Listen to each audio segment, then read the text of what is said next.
तपाईँ सम्पूर्णमा प्रभातकालीन अभिवादन, जय मङ्गल। धेरै कुराहरू चलिरहेछ यो देशद्रोही बोलको यो गीतको विषयमा। कतिपय सकारात्मक टिप्पणीहरू पनि आछ भने कतिपय नकारात्मक पनि आइरहेछ। यो विषयमा चाहिँ थोरै जानकारी गरौँ कि भनेर चाहिँ मलाई आएको है। धेरै नप्रस्टिएको कुराहरू जो जति अनलाइन हुनुहुन्छ उहाँहरू सबै आउनु होला र साथमा अब जस यो कुरालाई चाहिँ सबैमा पुर्याउनको लागि सेयर पनि गरिदिनु होला। त्यही हो। अब मेन कुरा अब देशद्रोही भन्ने कुरा चाहिँ हामीले स्पष्ट बुझ्नुपर्ने हुन्छ। देशद्रोही के हो त भन्ने कुराहरू चाहिँ मलाई चाहिँ सिधै देशद्रोहीको आरोप चाहिँ आइरहेछ होइन। देशद्रोही के हो त भन्ने कुरा चाहिँ स्पष्ट हुन चाहिँ जरुरी छ। मेन कुरा तपाईँहरूले होइन, यो नेपालभित्रको असली मूलवासी मङ्गोलहरूको राष्ट्रियतालाई लुट्ने को त? त्यो बाहुन क्षेत्री होइन त? यो राष्ट्रभित्रको कुराले चाहिँ एउटा गुमनाम गरेर होइन राष्ट्रिय तत्त्वहरूले लाद्ने बाहुन क्षेत्री देशद्रोही नभएर को हुन्छ? मेरो मतलब सबै बाहुन क्षेत्रीलाई भन्न खोजेको होइन फेरि है। जो नीति बनाउने ठाउँ पुगेको छ होइन उहाँहरूले भन्न खोजेको हो। त्यही त यो कुरा चाहिँ स्पष्ट हुनुहोस् तपाईँहरू भन्दै अब विषयवस्तु अन्तर्गत नै जाउँ होइन। यो कतिपयले झन्डा जलाएको कुरा चाहिँ राम्रो होइन भन्ने कुराहरू चाहिँ गर्नुभयो होइन। यो चाहिँ अब के हुँदो रहेछ भने एउटा यसलाई कसरी हेर्नुहुन्छ भन्ने कुरा हुँदो रहेछ क्या। यसको कारण खोज्नुपर्ने हुन्छ होइन। तपाईँहरूले मेन कुरा किन जलाए त भन्ने कुरा। हामी बुद्धको देशमा जन्मेको बुद्धको सन्तान भनौँ न। हामी खालि के भइरहेछ त्यो मात्रै बढी फोकस गरिरहेको हुन्छ होइन। के भन्न खोजिरहेछ त्यो कुरा बुझ्न खोज्दैन क्या मान्छेले। मेन कुरा त्यो झन्डा जलाएको कुरा ठुलो कुरा होइन क्या। झन्डा जसरी पनि जल्छ एक दिन होइन।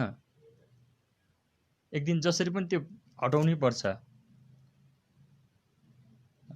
तर त्यो झन्डा जलाउनु ठुलो कुरा होइन क्या। त्यो झन्डा चाहिँ के हो त खासमा?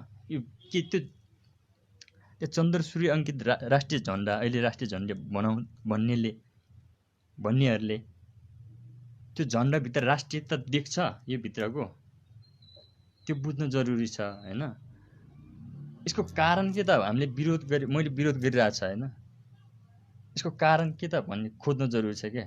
बुद्धको चतुर सत्य सिद्धान्तलाई तपाईँले फलो गर्नुहोस् होइन। यो किन गर्यो होइन? चतुर सत्यको मतलब के? समस्या भन्नाले समस्या छ, कारण छ, त्यसको समाधानको उपाय छ होइन।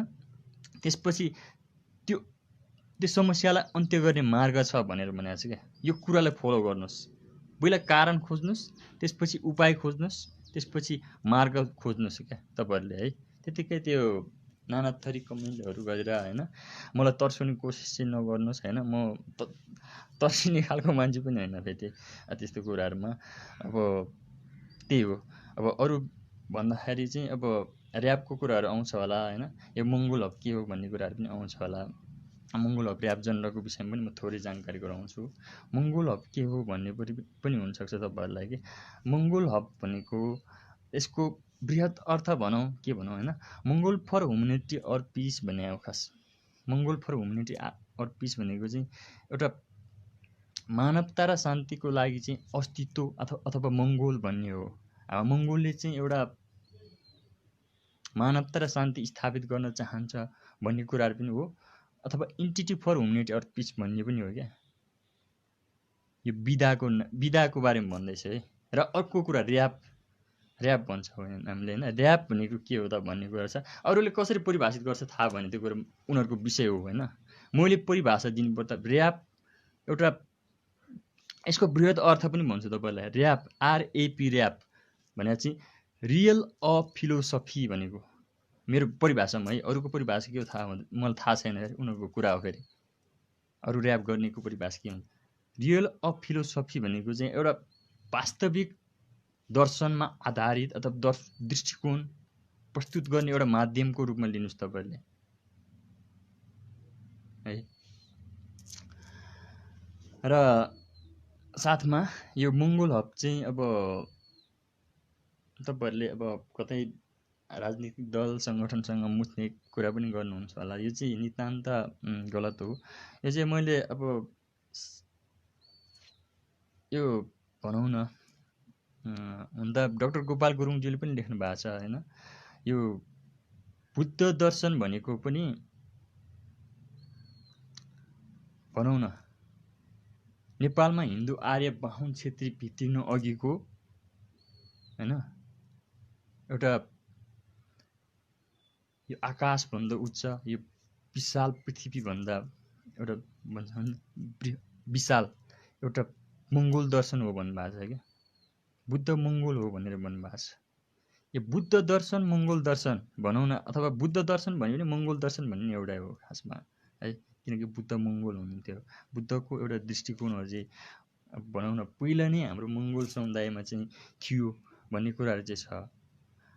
यी दर्शनबाट प्रेरित भएर चाहिँ मैले भनौँ न यो मङ्गोल हब झन्डालाई चाहिँ स्थापना भनौँ कि सुरुवात भनौँ के भनौँ होइन, सुरुवात गरेको हो। त्यही अनुसार मैले चाहिँ के ठाने भने अब भनौँ न गीत सङ्गीतबाट नै के आफ्नो अभिव्यक्तहरू पोख्न सकिन्छ भन्ने हिसाबले चाहिँ मैले यो गीत सङ्गीतलाई एउटा के भन्ने होइन आफ्नो कुण्ठाहरू पोख्ने एउटा माध्यमको रूपमा लिएको हो। मलाई चाहिँ फेरि एकदम रहरै लागेर चाहिँ होइन, एउटा भनौँ न त्यो हुनाले गीत सङ्गीतलाई एउटा मनोरञ्जनको साधनको रूपमा मात्रै लिने एउटा विश्वव्यापी एउटा ऊ छ होइन, प्रचलन छ। त्यसलाई चाहिँ एउटा अलिकति फेर्नुपर्ने छ। गीत सङ्गीतभित्र कतिपय विकृतिहरू पनि भित्रिरहेको छ होइन। गीत सङ्गीत भनेको भनौँ न इतिहास, वर्तमान र भविष्यको एउटा यथार्थ चित्रण भनौँ न, एउटा लिखित दस्तावेज, आवाज र श्रव्य दृश्यलाई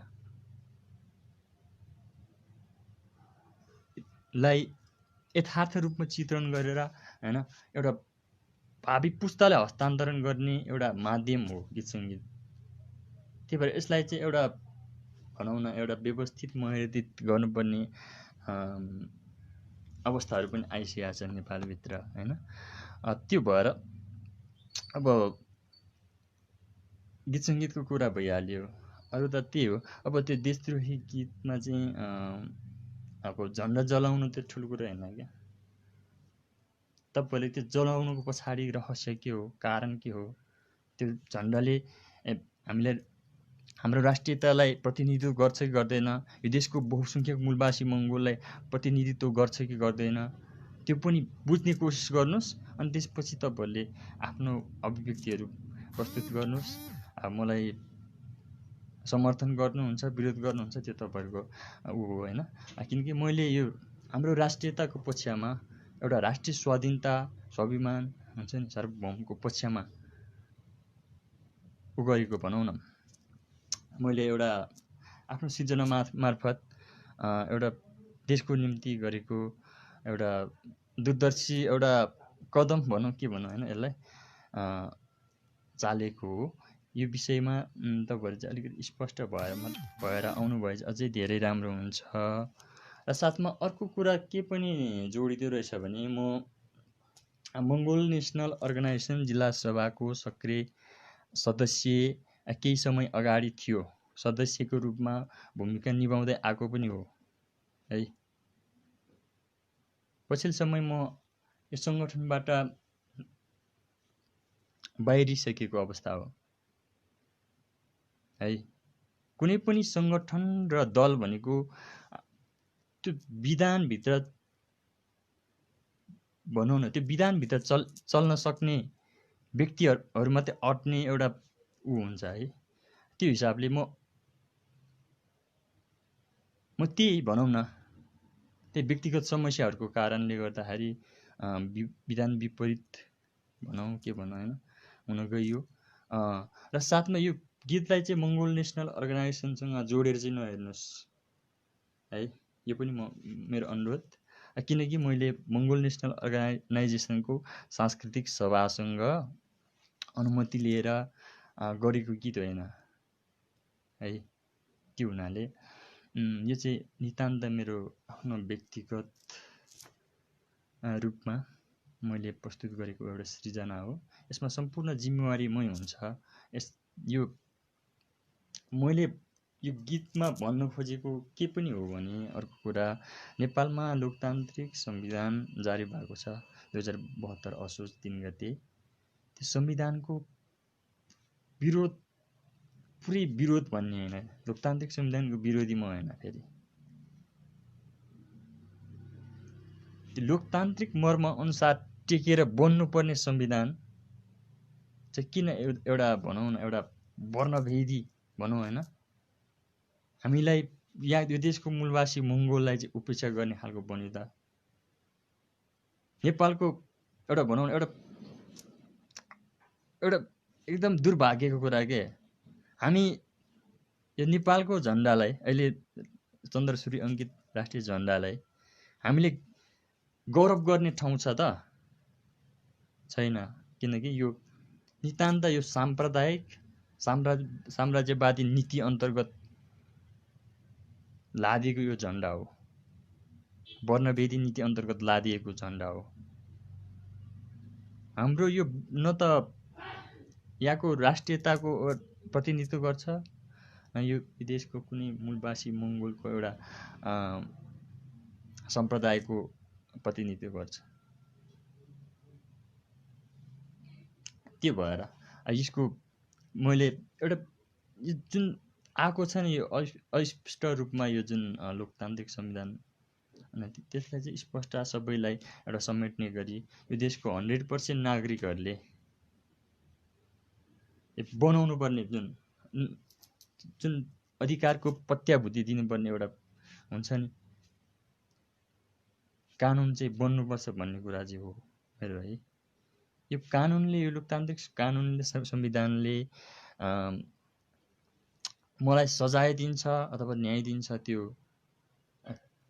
यो सर्वोच्च अदालतको हातमा छ होइन, अब न्यायालयको हातमा छ, अब कानुन बनाउनेहरूकै हातमा छ, कानुन चलाउनेहरूकै हातमा छ। यसको लागि म एकदम जिम्मेवारी छु। फेरि मेरो आफ्नो सिर्जनाको लागि म आफू एकदम जिम्मेवारी छु। म कुनै पनि ठाउँमा उपस्थित हुन सक्छु, यो विषयमा प्रस्तुत हुन पनि सक्छु। त्यही भन्दै अब यो किन जलायो अथवा त्यो झन्डाको विषय मात्रै होइन, यहाँ त सम्बन्धको कुराहरू पनि आछ। विक्रम सम्बन्ध है, राष्ट्रिय सम्बन्धकै रूपमा छ यो, यसको पृष्ठभूमि हेर्ने हो भने। अनि भाषाकै कुराहरू छ। अहिले जुन बोलिरहेको खस भाषा, भारतको संविधानको 8औं अनुसूचीमा समेत पनि इन्डो आर्यन भाषा भनेर लेखेको भाषा हो यो अहिले मैले बोलिरहेको खस भाषा, जसलाई अहिले के छ भने मैले एउटा कतिौं धारामा हो मैले स्पष्ट चाहिँ थाहा छैन, यो देशभित्र बोलिने सबै मातृभाषा चाहिँ राष्ट्रभाषा हो भनेर लेखेको छ एउटा धारामा।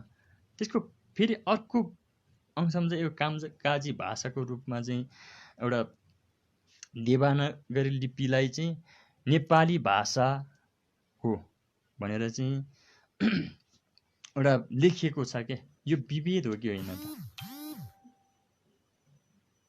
त्यो भएर चाहिँ अब मैले भन्ने चाहिँ के हो भने यो राष्ट्रिय भाषाकै कुराहरू छ, यसलाई नेपाली भन्न छोड्नुपर्छ यो खस भाषालाई। अब हामीले गीत सङ्गीतभित्र म देख्छु कि मलाई पिटिकै मन नपर्ने त्यही हो। अब म तामाङ समुदायको हो, मैले तामाङ समुदायको गीत गाएँ भने मैले नेपाली भनेर गर्व गर्न गर्नु खोज्दैन के भन्नाले त्यो मैले भन्दा पनि अरू साथीहरूले म त भन्न सक्छु यसलाई चाहिँ तामाङको अगाडि नेपाली त लेख्न सक्छ नि त, आफ्नो राष्ट्रियता त चाहियो नि त होइन। त्यो भएर हामीले बोलिने तामाङ भाषा, राई भाषा, लिम्बू भाषा, गुरुङ भाषा, मगर भाषा, होइन, शेर्पा भाषा होला, थकाली भाषा, आफ्नो भाषा समुदायको भाषा छ। त्यो समुदायको भाषा चाहिँ ओरिजिनल नेपाली भाषा हो। फेरि नेवारको भाषा, यो त झन् संयुक्त राष्ट्रसङ्घले एउटा मान्यता दिएको भाषा पनि हो, रञ्जना लिपि भने त। यो साम्बुटा होइन, भोटबर्मिज भाषा अन्तर्गतको यो बोलिने भाषा जति सबै नेपालको ओरिजिनल भाषाहरू हो। हामीले यसरी बुझौँ। त्यसरी विभेद गरिएको छ। हाम्रो भाषालाई चाहिँ खालि मातृभाषा मात्रै भनियो, राष्ट्रभाषा त भनियो, तर नेपाली भाषा भनिन के संविधानले।